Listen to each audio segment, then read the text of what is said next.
Bem-vindos de volta ao canal, dando sequência ao nosso papo. A gente vai falar de comunicação. Comunicação com o tutor, comunicação entre os profissionais envolvidos num caso, né? Então, é uma coisa crucial, né? A comunicação, ela é... Dizem que é o mal do século. É o mal do século. Não, eu penso, né, tantos anos de evolução e as pessoas ainda têm dificuldade em se comunicar. Mas eu acho que a gente só está piorando, né, essa dificuldade. Está ficando cada vez mais complicado se comunicar. Então a gente tem que desenvolver habilidades. As ferramentas são muitas, mas a habilidade parece que tem sido prejudicada. Pouca, né? E como que isso impacta? Como que a gente precisa desenvolver essa comunicação? Aonde isso vai nos levar? Tá. Só para trazer aqui uma ilustração, existem alguns dados, eu não sei nem se esse número já mudou, mas na época que eu estudava pós-graduação, tinha uns dados do direito médico que 95% dos processos na medicina humana, eles advinham da falha na comunicação. Então tem sempre um problema, não diria só comunicação, é falha de relacionamento. E que relacionamento tem a ver com comunicação. Na medicina veterinária, e que meu viés é totalmente inclinado para isso, porque eu só trabalho com isso 24 horas por dia, eu vejo muito essa rusga vir de um problema de comunicação. E aí a gente sempre estabelece, puxa, mas se eu tivesse agido diferente, se eu tivesse falado isso, talvez o processo não tivesse acontecido. Ou talvez se isso tivesse escrito naquele termo, que é comunicação, que é o que a gente puxou lá no outro Exatamente, vídeo. É o que a gente vai falar agora. Talvez esse problema também não estivesse acontecendo. Então a gente tem que desenvolver isso. E eu coloco em algumas palestras que agora a gente convive com o Baby Boomer, a geração X, a geração Millennium e a geração Z. Todo mundo tem que se comunicar e tem que ter habilidade para falar com uma geração agora, que é a geração Z, que vai ser o mercado de vocês, uma geração que é toda tutorial. E uma geração de vídeo, que é o que a gente está fazendo aqui. Eu acho bacana, que é uma nova forma de alcançar o cliente. A gente tem que desenvolver isso.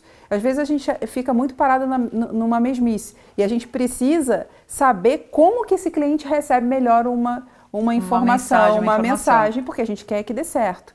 E essa dificuldade hoje de se comunicar com o cliente, no que pertine à realização de exames, deve ser bem observada lá na vontade, na necessidade de realizar determinado exame.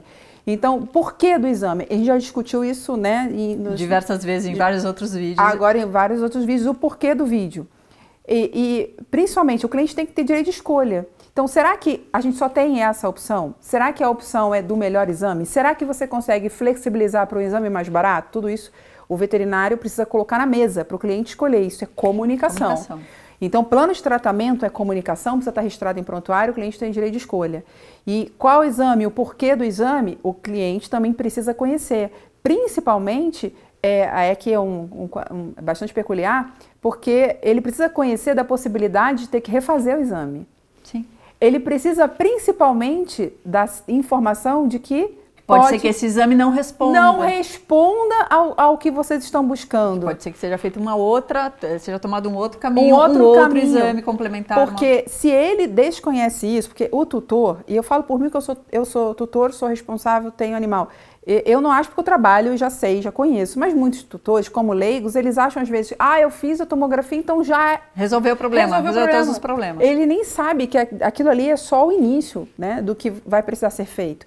Então isso parece óbvio, mas o óbvio precisa ser dito. O cliente tem que saber todo o trâmite do caminho, ele tem direito de escolher dentro das possibilidades que vocês derem para ele. Isso tem que ficar muito claro, né? Uma coisa assim, puxando mais ou menos para isso, uma coisa que às vezes a gente vê, ou que eu via, né, enquanto trabalhava mais presencial, era assim, a gente até comentou, né, nos outros vídeos, o número de projeções, a imagem adequada, eu não vou fazer, não pedi uma segunda imagem, eu não pedi esse outro exame, porque o tutor não tem dinheiro. Exatamente. Mas não é você eu acho que não é você que decide se você vai ou não pagar. Eu acho que o tutor ele tem o direito de saber as possibilidades. E aí sim, eu acho que entre o que você falou, né? Ele vai, sim, eu posso arcar com isso. ou não posso arcar, mas eu acho que está no nosso papel comunicar, dizer, olha, para chegar neste ponto aqui, eu precisaria, o ideal seria esse caminho. Ah, eu não posso com o ideal? Então tá, então vamos ver se existem outras possibilidades. Existem outras possibilidades. E eu acho que entra bem nisso, é na comunicação, é você não prever ou não... Não, você já pensar, na verdade, nu e cruamente, é pensar com o bolso do cliente. Exato. Isso são concessões, eu sempre repito isso, são concessões que vocês fazem, porque muitas vezes vocês estão com empatia pelo cliente, mas isso não significa que esse cliente não vai te processar justamente porque você deixou de pedir o exame. Exato. E eu falo isso com propriedade, porque eu já vi acontecer, claro. Porque eu vejo acontecer e eu falo, cuidado, gente, por mais que vocês estejam abrindo concessões... Bem intencionados, querendo ajudar, solicitem, porque a gente vai precisar ver se você realmente estava com aquela linha de raciocínio, se esse cliente realmente recebeu a informação de que era importante fazer o exame. Essas concessões acabam gerando problema para vocês. E às vezes o cliente nem mencionou nada que não vai pagar. Às vezes ele só reclamou que tá caro. Você pressupôs para não desagradar, para não ficar desconfortável, que naquela sua cidade não tem determinada ressonância magnética, mas tem a 300 quilômetros. Mas quem diz que ele não faria? Ele não faria. E isso é muito complicado. A gente não pode julgar o peso que tem aquele PET para aquela pessoa. Exatamente. Muitas vezes a pessoa vende o carro para fazer o que for preciso por aquele indivíduo. E a gente sabe que hoje eles têm um peso grande dentro da família. Então, mas há uma dedução do profissional. Porque se ele reclamou da vacina, imagina fazer a tomografia. Não pressuponham nada. Solicitem. Por mais que o cliente diga, não vou fazer, solicita, tá no seu papel, ele pode mudar de ideia.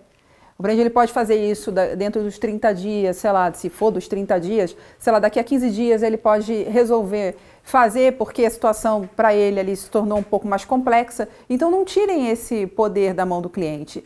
Entendam que há ali a escolha dele. Porque tudo bem, diante de uma recusa, de novo, vou voltar ao nosso encontro sobre a recusa, você vai precisar ver se é possível seguir ou não, mas precisa estar determinado que esse cliente teve a chance de escolher o melhor plano de tratamento para o animal dele.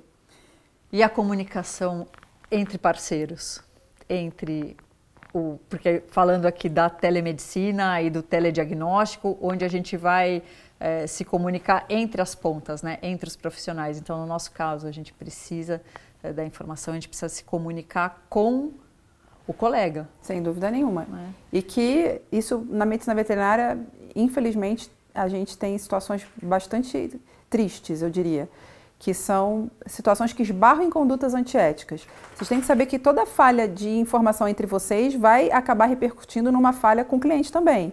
Então, o grande telefone sem fio, vai chegar uma informação truncada para o cliente. Sim. E essa troca de informações entre vocês precisa acontecer de uma maneira que não viole o que está previsto no Código de Ética. Você não pode atravessar a palavra de um colega, não pode transparecer para o cliente que aquele colega não sabe nada, que aquele colega é incompetente. Ontem eu ouvi a palavra vet-colega, achei sensacional. O vet-colega ele não pode sair daquela situação do exame com uma ideia, o cliente com uma ideia de que, puxa, eu estou aqui à toa, ou então essa solicitação aqui está totalmente errada, eu vou sair, vou mudar de profissional. E o que acontece na prática, o que eu já vi chegar, né? Além dos problemas com a solicitação em si, né, que tem pouca informação, às vezes vem com a informação efetivamente errada. Então, a gente até estava mencionando aqui, o clássico, a pata não é a direita, é a esquerda.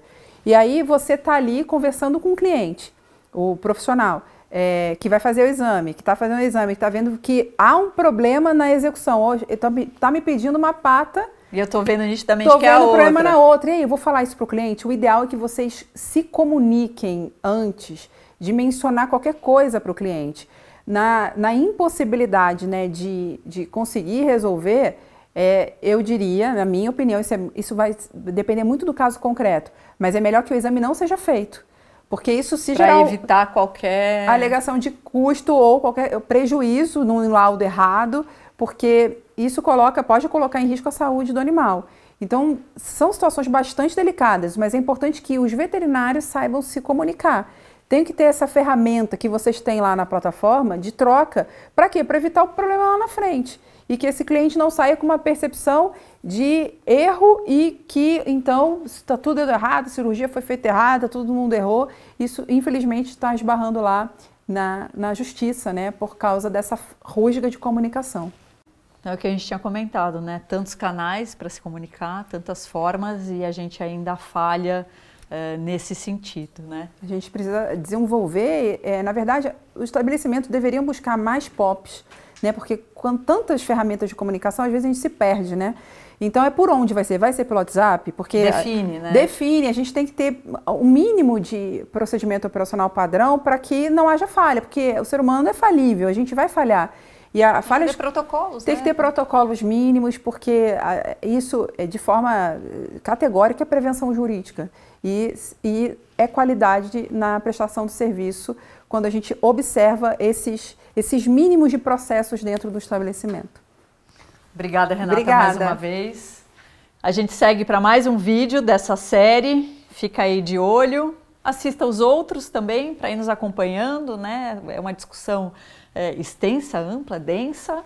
E siga o canal, ative o sininho para as notificações, deixe seus comentários, deixe seu like.